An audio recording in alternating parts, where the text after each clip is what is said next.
할렐루야. 우리 주님을 사랑하시면 아멘 하시겠습니다.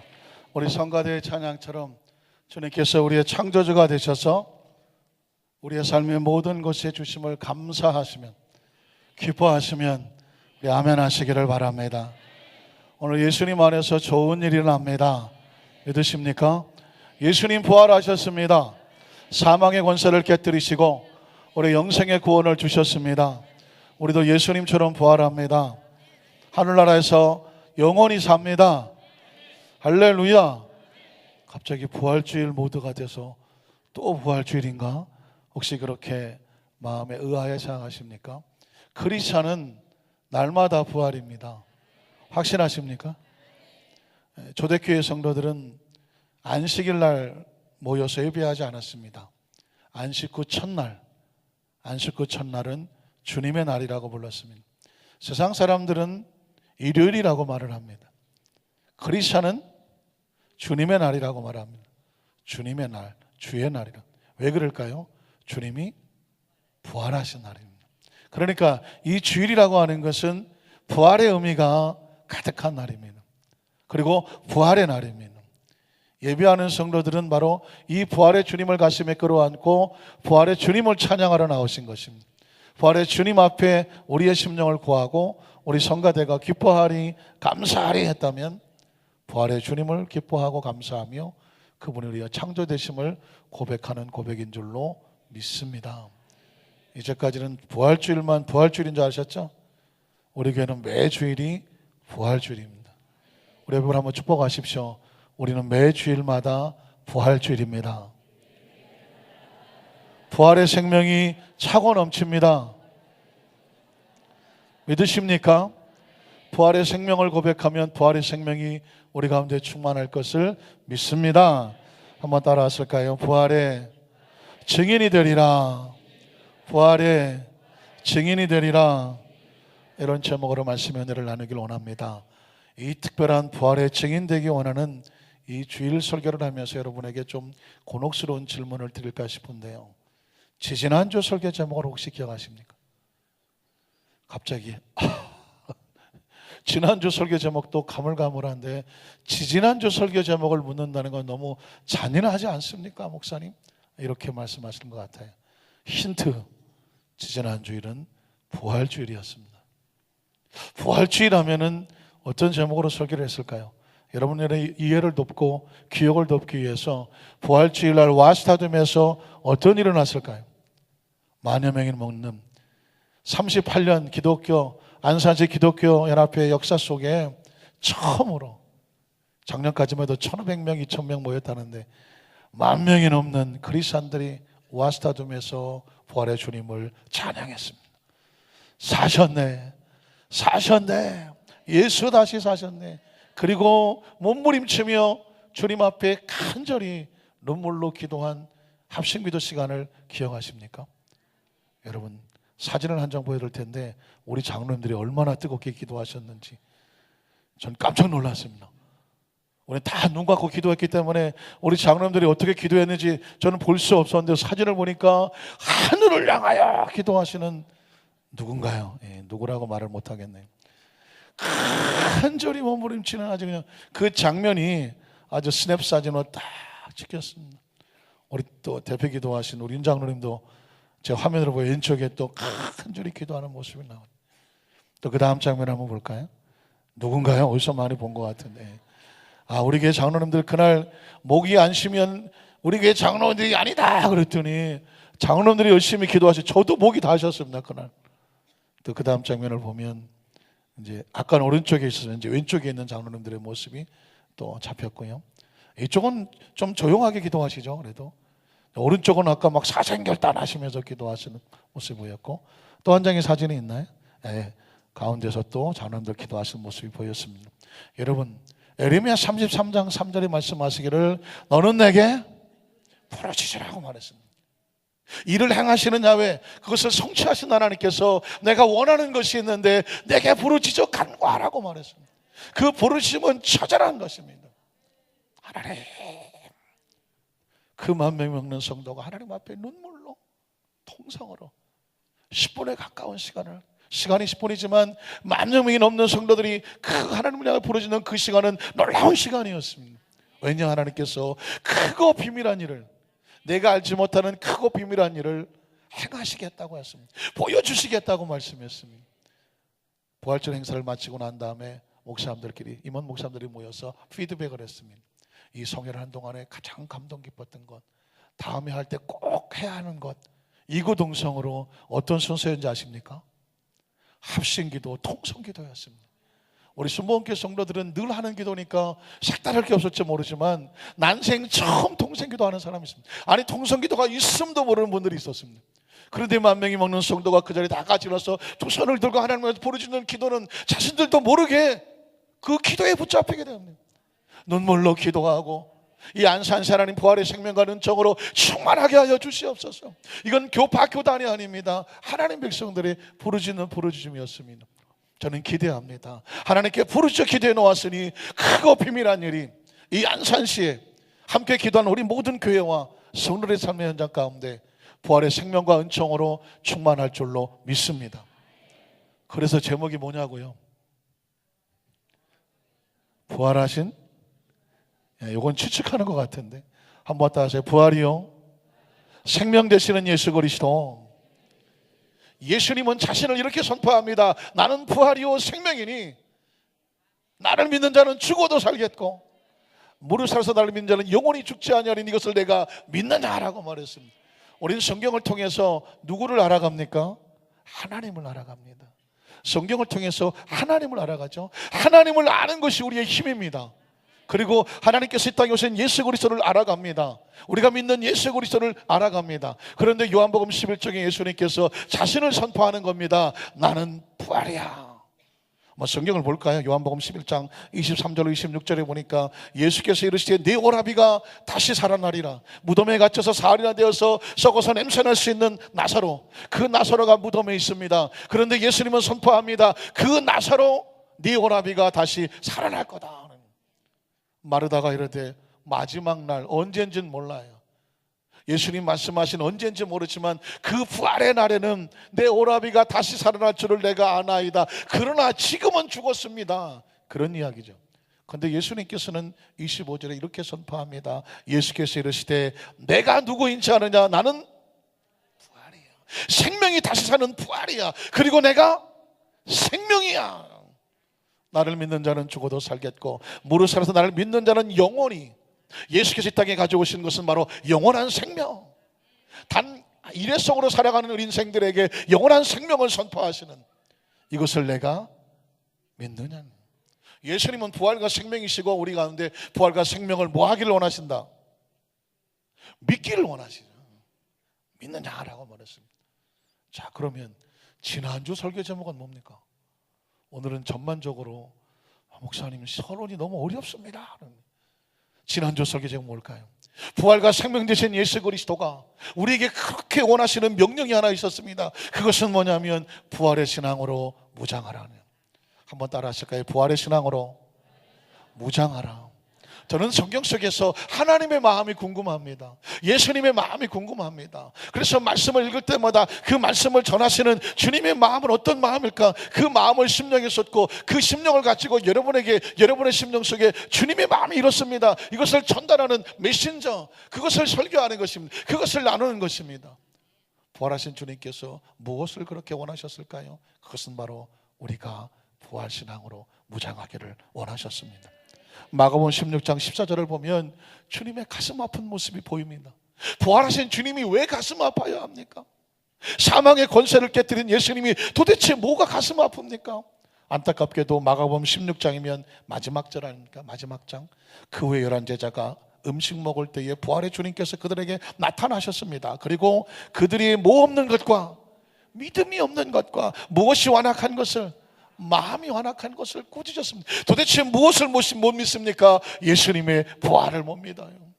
그들의 마음속에 예수를, 부활의 주님을 만났다고 하는 사람을 보면서 이 사람이 지금 대낮부터 술 챘나? 사람이 죽었다가 어떻게 살아나? 인류 역사 속에 사람이 죽었다 살아난 일은 없어. 예수라도 죽었다면 끝이야. 3일 전에 장사 지낸 거 봤잖아. 무슨 소리를 하고 있어? 무슨 소리입니까? 받아들이지를 않습니다. 내 머리가 못 믿으면 내가 입술로 시인할 수가 없다는 것입니다. 무엇을 꾸짖었을까요? 그 다음 절 보니까 뭐라고 되어 있나요? 이런 자기가 살아난 것을 본 자들의 말을 뭐하지 않았습니까? 믿지 않았습니다. 여러분에게 묻습니다. 예수님의 부활을 믿으십니까? 확신하십니까? 우린 본 적이 없는데 어떻게 믿나요? 주께서 말씀하시기를 도마에게 너는 나를 만진 거로 믿느냐? 그러나 나를 보지 못하고 믿는 자는 뭐가 있도다? 복이 있도다. 믿으십니까? 그래서 지난주 설교 제목은 부활의 신앙으로 무장을 하는 것입니다. 그래도 뭐가 남았을까요? 오늘은 부활 되신 예수 그리스도가 부활의 신앙으로 무장을 하신 그분이 왜 그토록 우리의 부활 신앙을 무장을 원했을까요? 주님의 궁극적으로 하시고 싶은 이야기는 바로 네가 부활의 증인이 되라 하는 것입니다. 한번 따라 하실까요? 너는 부활의 증인이 되라.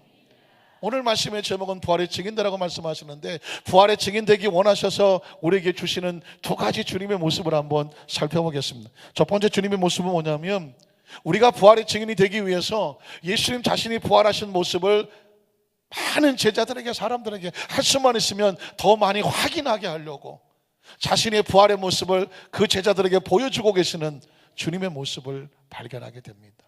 여러분 혹시 기억하십니까? 누가복음 24장 25절로 31절에 보면 엠마오의 두 제자, 어디서 많이 들어보셨죠? 찬양된 엠마오의 두 제자. 엠마오의 두 제자라는 것이 뭐냐면, 그 두 제자는 12제자는 아니에요. 그런데 예수님의 제자들 가운데 섞여 있는 또 다른 제자들이었던 것 같습니다. 예수님이 장사 지냈으니 더 이상 믿을 게 없어요. 희망도 없고 절망하고 좌절하고 이제 어디로 돌아갈까요? 고향으로 돌아가는 거예요. 그 고향으로 돌아가는 길이 엠마오의 도상을 지나가게 되는 것입니다. 그들은 이미 절망하고 돌아서는 그들을 주님이 내버려 두지 아니하고 찾아가셨습니다. 그리고 만나 주셨습니다. 그리고 자신을 드러내 주셨습니다. 이게 바로 엠마오의 두 제자가 예수님을 만나는 장면입니다. 왜 그렇게 하셨을까요? 같이 읽어볼까요? 이르시되 미련하고 선지자들이 말한 모든 것을 마음에 더디 믿는, 부활을 믿지 못하는 것은 미련하다고 말합니다. 더디 믿는 것을 주님은 안타깝게 생각합니다. 그리고 말합니다. 그리스도라고 한다면 이런 죽음의 고난을 받고 자기 영광, 다른 말로 바꾸면 부활에 마땅히 들어가야 되는 것이 아니냐라고 말씀하시면서 그 다음 절을 보면 이에 모세와 모든 선지자, 무슨 뜻입니까? 율법과 선지자, 구약 성경을 말하죠. 구약 성경을 시작해서 모든 성경에 쓴 바 예수님에 관한 것은 자세히 설명해 주셨습니다. 그리고 그들에게 28절에 보면 그들이 가는 마을에 가까이 가매 예수는 더 같이 가려 하는 것 같이 하시니, 29절에 보니까 그들이 강권하 이르되 우리와 함께 유하사이다. 때가 저물어 가고 날이 이미 기울었나이다 하니 이에 그들과 함께 유하로 들어가시니라. 이때 이 두 제자가 예수님인 줄 압니까? 모릅니까? 꿈에도 생각하지 못합니다. 그 무덤에 장사된 예수 그리스도가 지금 자기들과 함께 대화하면서 성경을 말씀해 주신다고 꿈에도 생각하지 못합니다. 아주 훌륭한 유명한 성경학자 정도 되는 줄 알았습니다. 그래서 그냥 같이 유하자고 부탁했을 뿐입니다. 그때 예수님께서 그들과 함께 음식을 잡수실 때에 떡을 가지시고 축사하시고 떼어 그들에게 주시니 놀라운 일이 벌어졌습니다. 그들의 뭐가 밝아지고 눈이 밝아졌어요. 예수님은, 부활의 주님은 육신의 눈으로 아무리 봐도 모르는 것입니다. 어떻게 봐야 됩니까? 우리 눈이 영안이 열려서 밝아져야 돼요. 누구든지 성령이 아니고서는 예수를 구주라고 할 수가 없습니다. 예수님을 구주로 믿으시면 아멘 하시기를 바랍니다. 여러분, 사람이 죽었다 깨면 안 되겠죠. 자다가도 벌떡 깨어나서도 도무지 생각하고 내가 어떻게 예수 믿었지? 혹시 아시는 분 계십니까? 내가 어떻게 예수를 믿었지? 이건 놀라운 신비입니다. 인간이 어떻게 예수를 믿습니까? 누가 아니면 성령께서 우리의 마음을 열어서 예수를 구주로 믿게 하지 아니하면 누구든지 예수를 구주로 고백할 수가 없다고 말하고 있습니다. 엠마오의 두 제도 예수님께서 그들의 눈을 밝게 해주니까 비로소 예수님이 부활하신 그 몸인 걸 알아보더라. 예수는 더 이상 그들에게 보이지 아니하더라. 무슨 말입니까? 엠마오 두 제자에게 부활의 주님을 오시면서 보여주면서 말하는, 고향으로 돌아가지 말고 다시 제자들에게 돌아가서 뭐해라? 예수가 살아난 것을 그들에게 전하라고 하는 것이죠. 성경은 그런 내용을 많이 말씀하고 있습니다. 누가복음 24장 36절로 43절에 보면 이 말을 할 때 예수께서 친히 그들 가운데 서서 이르시되 너희에게 평강이 있을지어다. 부활하신 주님이 제자를 찾아온 것이죠. 그런데 그들이 놀라고 무서워하여 그 보는 것을 무엇을 생각합니까? 왜 영으로 생각합니까? 육체는 부활할 수 없으니까. 예수님 앞에 와 있다면 지금 성경은 고상한 말로 스피릿이라고 영이라고 말하지만 보통은요, 죽은 사람이 다시 나타나면 우리는 뭐라고 말해야 돼요? 뭐라죠? 귀신이다 하지 않습니까? 그 전에 옛날 신영균 목사님 천국하셨지만 부흥회하실 때 한 부부 이야기를 할 때 제가 마음에 느낀 바가 많았습니다. 그 부부가 있었는데 너무 금슬이 좋아. 얼마나 금슬이 좋아. 그 남편이 안타깝게도 병으로 먼저 천국을 가셨어요. 남편이 먼저 천국을 가고 장사를 지내게 됐습니다. 그 부인이 그냥 그 관을 놓고, 이간한 관을 놓고 떠나지를 마. 여보 제발 나도 데려가요, 나도 데려가요. 왜 혼자만 가요? 그냥 관을 붙잡고 얼마나 처절하게 오는지.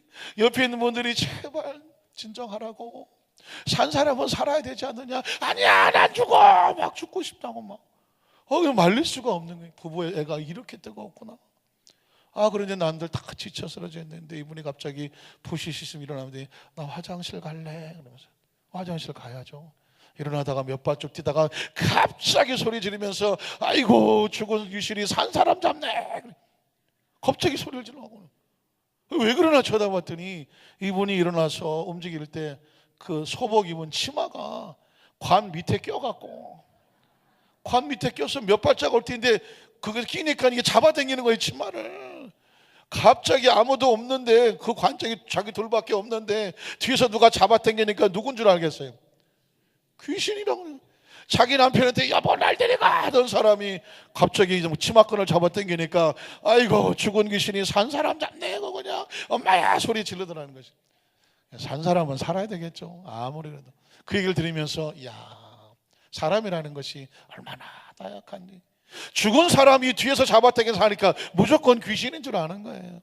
예수님께서 3일 전에 장사 지냈는데 3일 만에 나타나서 너에게 평강이 있을지어다 했더니 주님을 알아보는 사람이 없어요. 이거 웬 귀신이야.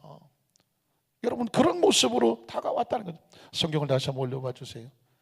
그래서 그들이 놀라고 무서워하여 그 보는 것을 영으로 생각했다고 말했습니다. 그 다음 절에 보니까 그래서 예수께서 이르시되 어찌하여 두려워하며 어찌하여 마음에 의심이 뭐예요? 예수님이 부활했다는 것을 믿을 수 없는 거예요. 만약에 부활했다고 하더라도 그 부활은 육체의 부활이 아니라 귀신이거나 영이거나 어떤 혼령처럼 생각하는 거죠. 그것이 잘못됐다고 예수님께서는 책망하시는 것입니다. 그리고 말씀하시기로 39절에 내 손과 발을 보고 나인 줄을 알아라. 또 나를 뭐 해라? 만져봐라. 굉장히 중요한 것입니다. 예수님의 부활하신 모습이 육체로 부활하시는 걸 통해서 사망의 권세를 예수님이 완전히 깨트려 주셨습니다. 믿으십니까? 예수님으로 인하여 사망의 권세를 완전히 깨트렸으니 우리의 부활도 완전하다는 것입니다. 그러니까 예수님은 부활의 증명자로 우리에게 보여주시는 것이죠.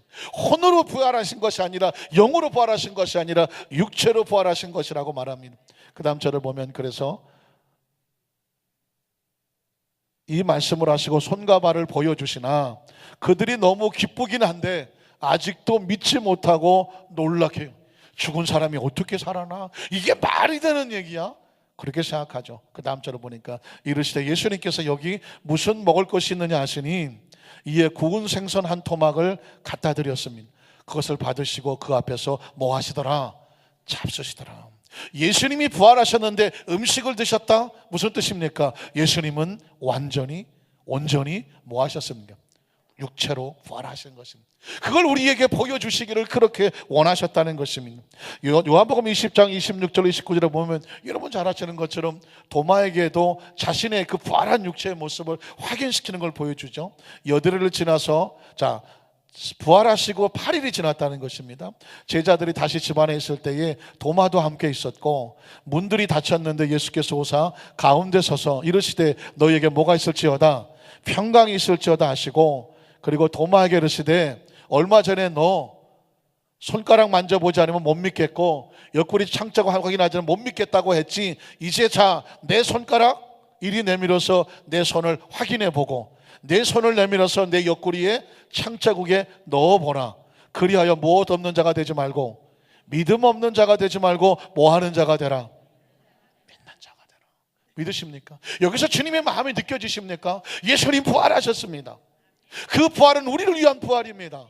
예수님이 사망의 권세를 깨뜨리셨습니다. 우리를 위한 사망의 권세를 깨뜨리셨습니다. 인생의 삶을 살아가면서 죽음처럼 두려운 것이 있습니까? 여러분, 살아있는 존재는요, 죽을까봐 항상 전전긍긍합니다. 조금만 힘들어도 죽겠다고 합니다. 배고파 죽고 졸려 죽고 힘들어 죽고 더러워 죽겠고 미워 죽겠고요. 따지고 보면은요, 뭐 다 죽는다고 말. 왜 그럴까요? 생명의 마지막 극단적인 가장 두려운 존재는 죽음이에요. 오죽하면 사형수가 사형들을 올라가는데 사형을 집행하려고 올라가다가 눈을 가려서 계단에서 발을 헛디뎌 거꾸로졌습니다. 넘어질 뻔했습니다. 그때 옆에서 붙잡을 때 뭐라고 말했는지 아십니까? 하못하면 죽을 뻔했네. 하못하면 죽을 뻔했네. 잠시 후에 사형 집행을 할 사람인데도 그 조금의 생에 대한 본능의 애착이 있는 것입니다. 살아있는 것은 여러분 절대 그냥 죽고 싶지가 않아요. 죽음이 두려워요. 그런데 그 죽음의 권세를 깨트리시고 영원한 생명을 주시기 위해서 예수님께서 그 사망 속에 들어가셨으나 사망을 깨트리고 부활하시면서 우리에게 선포하십니다. 나는 부활이고 생명이야. 내가 살았어라고 말합니다. 내가 살았다면 너희도 산다라는 거예요. 내가 영원히 산다면 너희도 영원히 산다라는 것입니다. 그래서 여러분 그 다음 절을 보면 뭐라고 말합니까? 도마가 대답하여 이르시되 비로소 의심하니 뭐 어떻게 부인할 수가 없습니다. 나의 주님이시여 나의 하나님이십니다. 하나님이 아니고서야 부활하실 수가 있겠는가? 그런 고백을 하는 거죠. 29절에 보니까 그래서 예수께서 이르시되 너는 나를 본 고로 믿느냐 만져본 고로 믿느냐? 보지 못하고 만져보지 못하고 믿는 자들은 더욱 복이 있다라고 말씀하고, 예수님은요 계속해서 자신의 부활한 모습을 제자들에게 확인을 시키고 합니다. 요한복음 21장 10절로 14절에 보면 예수께서 이르시되 지금 잡은 생선을 좀 가져오라 하시니 시몬 베드로가 올라가서 그물을 육지에 끌어올리니 가득이 찬 큰 물고기에 153마리라 이같이 많으나 그물이 찢어지지 아니하였더라. 예수께서 이르시되 와서 조반을 먹으라 하시니 제자들이 주님이신 줄 아는 고로 당신이 누구냐 감히 묻는 자가 없더라. 예수께서 가셔서 떡을 가져다가 그들에게 주시고 생선도 그와 같이 하시니라. 이것은 예수께서 죽은 자 가운데 살아나신 후에 몇 번째로? 세 번째로 제자들에게 나타나. 예수님은 계속해서 제자들에게 그 나타나는 것이 현실이는 현실, 영이 아니라, 그리고 어떤 안 만져지는 그런 존재가 아니라 육체를 가진 온전한 부활하신 것을 제자를 계속 확인을 시키고 있습니다. 왜 그럴까요? 그들이 확신을 해야 나가서 뭐 하게 됩니까? 증거하게 되죠. 어떤 사람이 믿으라고 하면 뭐라면 백문이 불여 내 손으로 만져보고 내가 확인하기 전에 절대 난 못 믿어. 내가 확인하면 내가 가서 전할게. 그런 사람들이 많지 않습니다. 예수님께서 우리에게 예수님을 부활을 확인하게 하는 이유는 뭘까요? 가서 확실하게 전하는 자가 되라, 이것을 원하셨습니다. 사도행전 1장 3절에 보면은요 예수님께서 부활하신 다음에 40일을 계셨습니다. 그가 고난 받으신 후에 또한 그들에게 확실한 많은 증거로 친히 무엇을 나타내십니까? 친히 살아계심을 나타내십니다. 예수님을 구주로 믿으시면 아멘 하시기 바랍니다. 저와 여러분이 수십 년 동안 예수를 믿습니다. 예수님의 무엇을 믿습니까? 그분이 하나님 되심을 믿습니다. 그분의 말씀을 믿습니다. 계명을 믿습니다. 그러나 더 궁극적으로 나가는 것은 뭐냐면 실제적으로 우리의 삶에 필요한 것은 그분이 부활인 것을 믿습니다. 생명인 것을 믿습니다. 다시 살아난 것을 믿습니다. 그래야 우리가 부활의 소망이 있습니다. 예수님은 부활하신 다음에 어디에 집중하셨느냐? 그 제자들에게 다시 살아나신 예수님을 확신하라. 그 다음 절을 보세요. 뭐라고 말씀하냐? 40일 동안 기억하십시오. 예수님이 부활하신 다음에 승천하시기 전에 40일 동안 그들에게 보이시며 하나님 나라 일을 말씀하셨다. 부활신앙이 왜 중요한지 아십니까? 춘천에 가면 한마음교회라고 하는 교회가 하나 있습니다. 혹시 아시는 분이 계실지 모르겠지만 이 교회는 오로지 365일 동안 부활의 신앙, 부활의 복음만 전하는 것입니다. 그러니까 1년 내내 예수의 부활만 선포합니다. 그래서 처음에는 한국교회에서 저 교회 좀 이상한 교회다라고 하는 잘못된 소문도 났습니다. 지금도 좀 이상하지 않냐라고 색안경을 쓰고 보이는 것도 있습니다. 그런데 엊그저께 국민일보에 보니까 그 교회가 한국 교회에 많은 영향을 미친 교회로 어떤 상을 수상했다라고 광고에 나온 것을 보게 됐습니다. 어쨌든 수많은 사람들이 그 국민일보에 전면에 광고를 할 정도로 그들은 부활의 예수님을 만나고 나서 내 삶이 변화됐습니다 라는 간증을 하고 있습니다. 동성애자가 정상으로 돌아오고, 알코올 중독자가 정상으로 돌아오고, 도둑질하던 사람들이 정상으로 돌아오고, 세상의 유혹에 빠졌던 정상으로 돌아옵니다. 근데 한결같이 그들이 말하는 것은 뭐냐면 부활을 믿으니까 삶이 변화되더라 하는 것입니다. 그러니까 그 교회는 365일 동안 부활의 복음만 전해요. 제가 지난주, 이번 주 부활에서 말씀을 하니까 조금 이상하십니까? 목사님 부활 말고 좀 딴 거 없습니까? 혹시 그렇게 말씀하십니까? 어느 교회에서는 365일을 한단 말입니다. 그런데 여러분, 혹시 만약에 저에게 여러분 목사님 365일 동안 우리도 부활 복음 좀 전해 주십시오라고 원한다면 저는 기꺼이 할 것 같아요. 왜 그런지 아십니까? 예수님이 부활하신 다음에 그 주님의 마음을 보니까 반드시 너희도 부활을 믿어야 돼. 부활을 가슴에 품어야 돼. 부활신앙으로 무장을 해야 돼. 부활을 믿으면 세상에 두려울 게 없는 거야. 부활의 신앙을 가지면 죄인이 의인으로 부활하잖아. 부활의 신앙을 가지면 우리 연약한 자가 성령 받고 능력 있는 자가 되도록 부활하잖아. 이 부활의 신앙을 믿으면 병든 자가 예수 이름으로 치료받고 그 육체의 생명이 치료로 부활하잖아. 가난과 저주에 묶여있던 자가 예수의 생명으로 삶이 부활하잖아. 궁극적으로 이 세상이 끝난 줄 알았던 사람들에게 영원한 천국에 우린 부활해서 영원히 살게 되는 줄로 믿습니다. 다음 주도 할까요? 눈치가 어떻게 여러분, 두 번째로 부활의 주님께서 이렇게 우리에게 부활의 자신의 존재를 드러내게 하신 다음에 원하셨던 것은 뭘까요? 승천하시기 전에 지상 최대의 마지막 유언처럼 우리가 하신 말씀 뭐냐면 너는 부활의 증인이 되라는 것입니다. 한번 따라하실까요? 부활의 증인이 되라.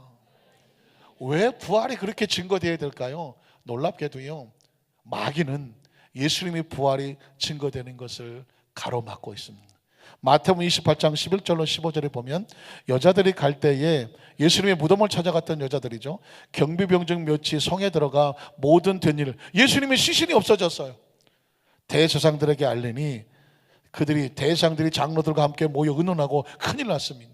예수님이 시신이 없어졌어. 말씀하신 대로 부활하신 것 같아. 그래서 어떻게 합니까? 군인들에게, 경비병들에게 돈을 많이 주며, 그리고 이르되 너희는 말하기를 그의 제자들이 밤에 와서 우리가 잘 때 그 시신을 도둑질해 가서 그래서 무덤이 빈 거지 예수님이 부활한 게 아니다 라고 소문내라고 말했습니다.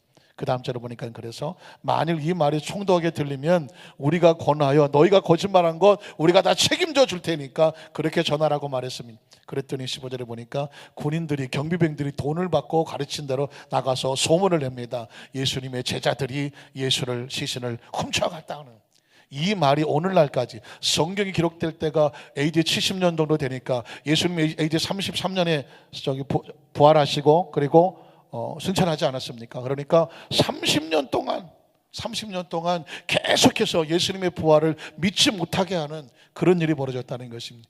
이런 사실이 있을 줄 알고 예수님은 하나님의 백성들에게 뭐 하셨느냐? 부활의 증인되라고 말씀하신 것입니다.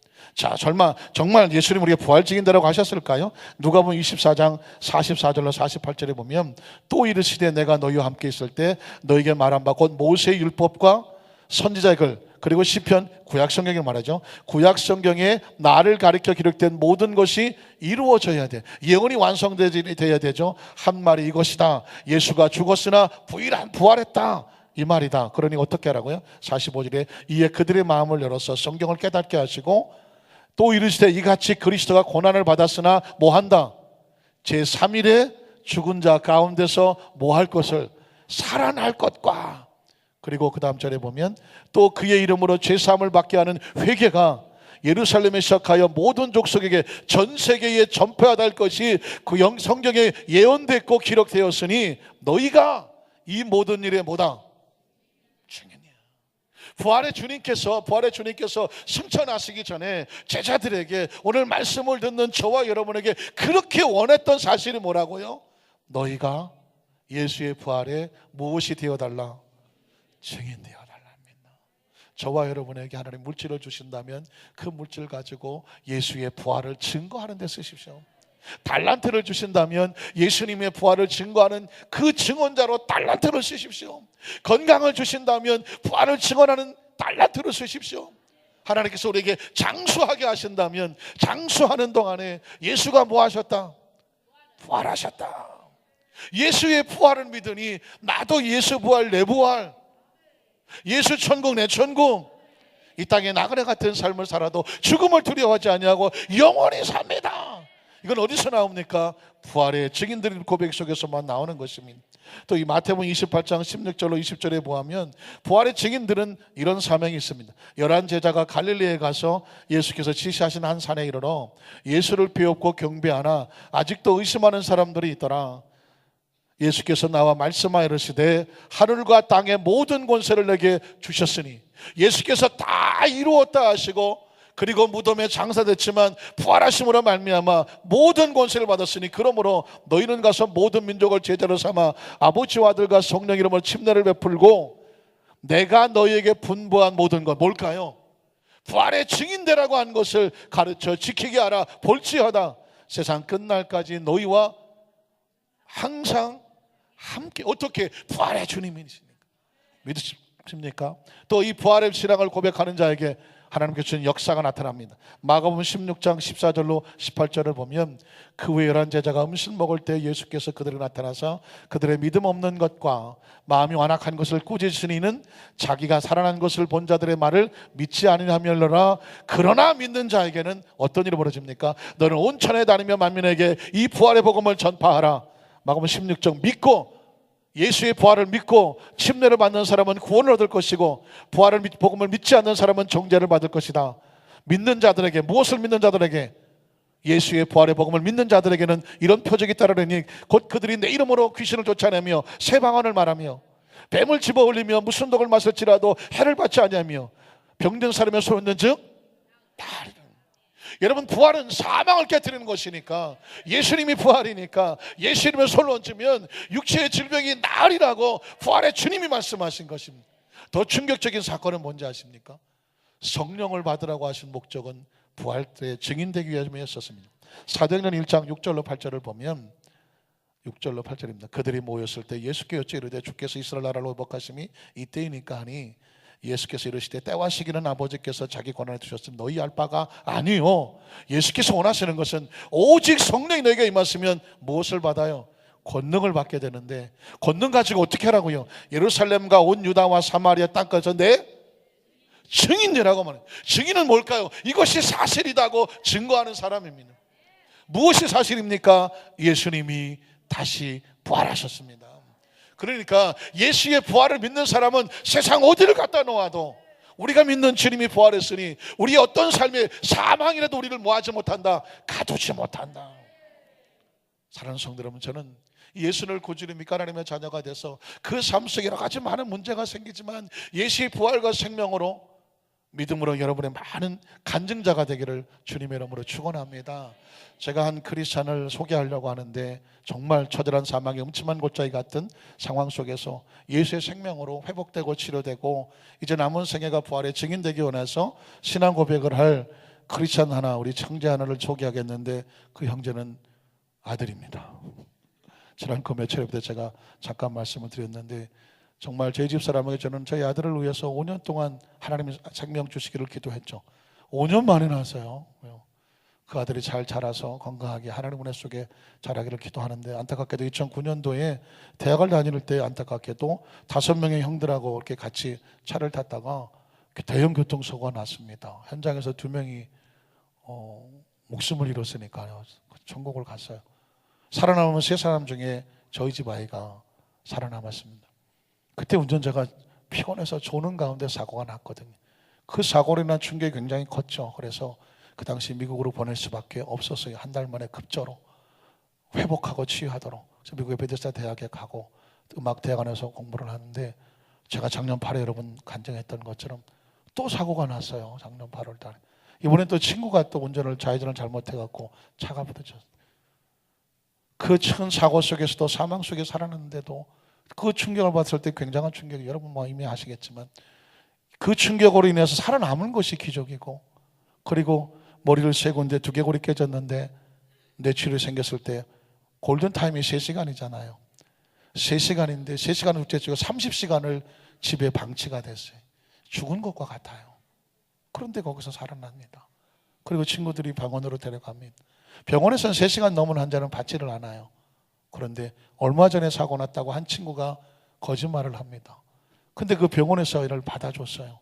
병원에서 받아준 것도 기적입니다. 그리고 수술을 하는데 나중에 알고 보니까 안타깝게도 오른쪽에 있는 피는 다 제거했는데 왼쪽에 언어를 주관하는 피는 다 제거가 안 돼서 의사가 포기하고 덮었다고 하더라고요. 어쩐지 5시간 수술한다는 게 2시간 반 만에 끝났다고 그래서 이게 어떻게 된 건가 그랬는데 알고 보니까 머리에다 호스를 하나 꼽아놓고 의사는 기다린 거였습니다. 의사가 할 수 있는 건 다 끝났어요. 운이 좋으면, 재수가 좋으면 그 피가 바깥으로 나오면 너는 사는 것이고, 피가 안 나오면 너는 평생 언어의 장애를 갖고 산다. 아니면 생명이 급하다. 의사는 그렇게, 우리는 그런 사실을 몰랐어요. 그런데 하나님께서 이틀 만에 그 피가 다 빠져나오게 하셔서 하나님께 우리 감사합니다. 그 생명이 살았습니다. 아시는 것처럼 모든 기능, 운동 기능, 감각 기능, 머리가 두개골이 3군데 깨지고 30시간을 방치된 그 생명이 어떻게 살아납니까? 그런데 의사가 와서 모든 기능 정상, 시력, 후각, 미각, 귀, 청력, 손가락, 발가락 모든 기능 정상. 그리고 17일 만에 퇴원하는데 아시는 것처럼 병원비가 거의 4억이 가까이 됐습니다. 그런데 그 4억 가까이 된 병원비도 하나님 은혜로 미국 정부에서 지불 다 하도록 그렇게 처리가 돼서 살아나왔습니다. 문제는, 하나님부터 감사 박수 한번 할까요? 문제는 회복이 문제 아니겠습니까? 그런데 17일 만에 3개월 만에 정상적으로 움직이는데 운전을 하게 되고, 제가 실제 여러분에게 한번 모습을, 사진 한번 보여드리겠습니다. 처음에 사진은 이런 사진입니다. 병원에 누워있는, 저게 UCI 메디컬 센터라는 곳인데요, 가장 중환자실 10명이 들어가면 한 2명 정도밖에 살아나오지 못하는, 하루에 1,000만 원, 1,200만 원 되는 그런 병실입니다. 두 번째 사진을 보면 저 병실에 있는데 아이가 환하게 웃고 있죠. 저는 놀라운 기적을 체험했습니다. 저 위험한 곳에 있으면서 아이가 한 번도 얼굴을 찡그린 적도 없고, 정말 하나님이 붙잡아 주셔서 환하고 밝고 뭐 찬양하고 춤추고 그랬었어요. 그리고 세 번째 사진을 보면, 이 사진은 얼굴을 보십시오. 제가 봐도 너무 신기한 거예요. 그늘이 없어요. 아직도 멍이 얼굴에, 이제 머리에 있던 멍이 눈으로 내려오고 있는데 아직도 멍이 있는데 환한 모습으로 병실 사진을 찍었습니다. 그리고 그 다음 사진을 보면, 이 사진은 그 사고가 났을 때 입었던 옷인데 피가 옷에 올렸던 옷인데 구석에 처박혀 있던 걸 제가 발견을 했습니다. 그래서 이 사진을 한번 찍어 놓자고 한 사진이 그 사고 나서 입었던 사진의 옷입니다. 그리고 그 다음 사진을 보면 이제 3개월 뒤에 LA 공항에 건강하게 퇴원을 해서 본인이 운전을 해서 공항에 나와 있는 그런 사진을 제가 찍었고요. 그리고 네 번째 사진은, 이거는 조 목사님 성회 때에 우리 김성희 총장님과 함께, 아직 머리가 자라지 않아서 이제 모자를 썼지만 건강한 모습으로 성회를 참석을 했고, 그리고 정말 의사가 말한 것이 맞느냐, 모든 기능이 정상으로 돌아왔느냐, 제가 동영상 30초짜리 하나를 보여드리겠는데요. 동영상을 보면 몸을 이 정도 자유롭게 마음대로 움직입니다. 동영상이 될까요?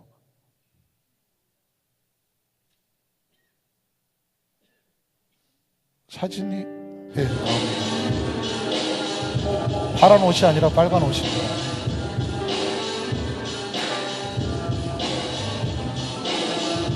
지금 이 친구는 직업이 가수입니다. 앞으로 크리스찬 힙합 댄서 및 가수가 되려고 한국에도 지금 앨범이 하나 나와 있고 에이전트도 하나 소속이 되어 있는데, 앞으로 하나님이 사용하시는 축복된 가수가 되기를 기도해 주시기 바랍니다. 저는 뭐 어떻게 춤을 추느냐가 문제가 아니라, 그렇죠? 예. 저렇게 몸을 움직일 정도로, 아까 병실에 누워 있었던, 하나님께 우리 감사 박수 안 드릴까요? 병실에 누워 있던 아이가 하나님 은혜로 저렇게 움직일 정도가 되었습니다. 오늘 저희 아들이 지난 목요일 날 LA에서 한국에 귀국을 했습니다. 걱정도 많이 했습니다. 과연 비행기를 잘 탈 수 있을까? 그런데 아무 이상 없이 비행기를 잘 내려서 본인이 기도하고 소원하는 가운데 우리 성도들이 워낙 기도를 많이 해주셔서 우리 성도들에게 감사 인사 겸 짧은 간증을 하나님 앞에 드렸으면 좋겠다고 해서 우리 김지원 형제를 자리에 한번 초청을 해보겠습니다. 우리 박수로 한번 격려해 주시면 좋겠습니다. 네. 안녕하세요. 저는 김지원 형제라고 합니다. 감사합니다.